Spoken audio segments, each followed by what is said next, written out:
57,000 ఉద్యోగాలు ఇచ్చామని చెప్పారు అధ్యక్ష. ఎంత అబద్ధం అధ్యక్ష.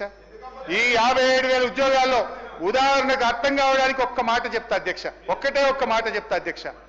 ఉదాహరణకు కానిస్టేబుల్ యొక్క నియామక ప్రక్రియ చూద్దాం అధ్యక్ష. 17,516 కానిస్టేబుల్ ఉద్యోగులకు ఎప్పుడు నోటిఫికేషన్ ఇచ్చాం అధ్యక్ష? ఏప్రిల్ 25, 2022 నోటిఫికేషన్ ఇచ్చాం. ఆగస్టు 28, 2022 ప్రిలిమినరీ టెస్ట్ పెట్టాం.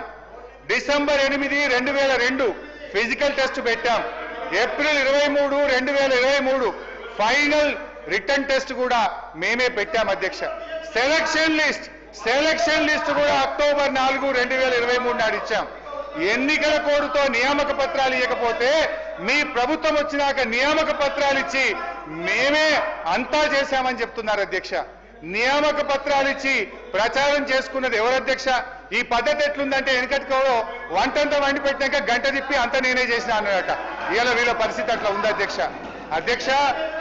వీళ్ళు చెప్తున్నటువంటి 57,000 ఉద్యోగాల్లో కాంగ్రెస్ ప్రభుత్వం వచ్చినాక నోటిఫికేషన్ ఇచ్చి వీళ్ళు ఇచ్చిన ఉద్యోగాలు 6,000కు మించి లేవు. మిగతా అన్ని కూడా బీఆర్ఎస్ హయాంలో వచ్చినవే.